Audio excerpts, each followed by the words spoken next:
Do you want to ace your shelf exam in clinical rotations and really impress your attendings? Well, I'm gonna give you guys the hints.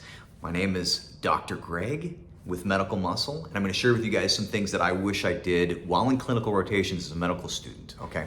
So number one is you really want to get as much information in as you can early, preferably before the rotation, okay?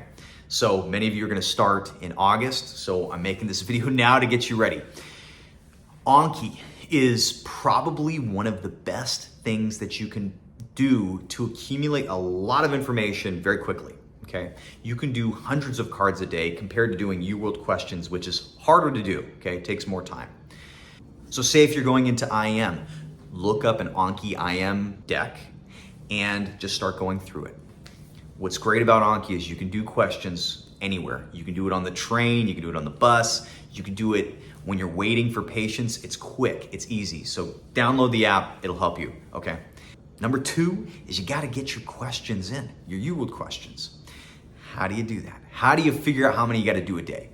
For me, and I thought this was very helpful, is my goal was to finish all the questions in the Uworld block at least 2/3 of the way through the rotation. So if it's a 4-week rotation, I got all the questions in 3 weeks, okay? If it's a 4-week rotation, you have a little bit more time, okay? But that was like my goal, was to shoot for that. If you can do it earlier, that's even better, okay? But just make that the minimum, okay? You wanna give yourself enough time to go through all the material, and then with that extra week, you can pound out all the wrong answers, and obviously any NBMEs that you haven't finished. And that's my third point, okay? The next important thing is to start throwing in all the NBMEs for that shelf, okay? Because that's the company that gives the exam. So you need to know their question style, how they like to ask their questions. It's a little different than Uworld, so it's important to get those questions in, okay? For me, I bought every single one and it was very helpful. Now, if you've done all the Uworld and you've done all the NBMEs and you've done a good handful of Anki, I would throw in the step 2 dedicated questions for that specialty, okay? So say if you're doing IM, you would do the step 2 dedicated IM questions, okay?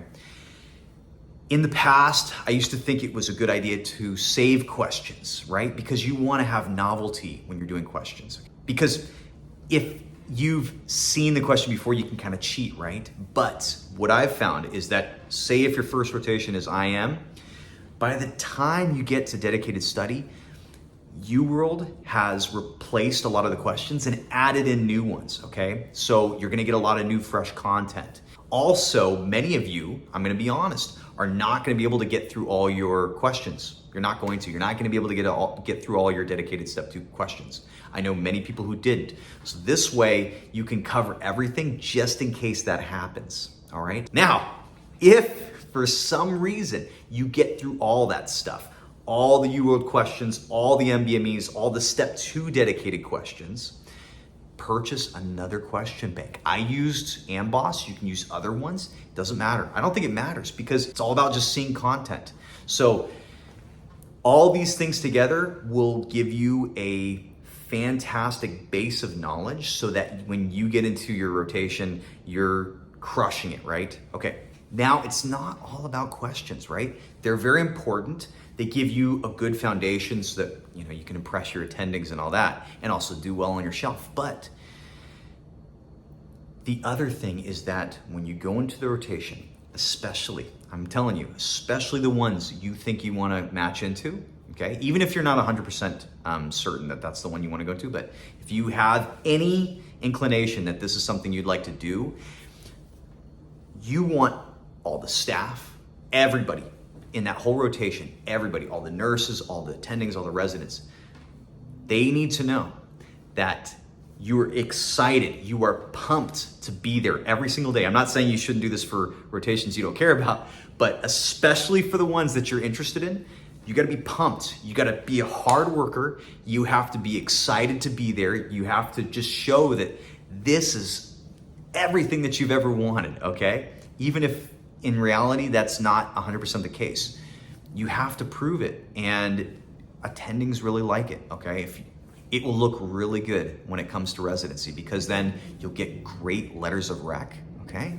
And if the hospital that you're doing your rotations at has a residency program, you're doing your audition there, right? So are you the lazy student who wants to leave early all the time, doesn't really want to participate as much, or are you there staying as late as you can because you love every minute of it? Okay, I'm not saying that you have to go that extreme, but definitely you want to prove that this is actually what you want to do, okay?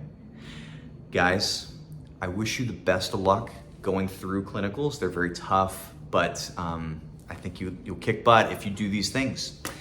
I wish you the best of luck.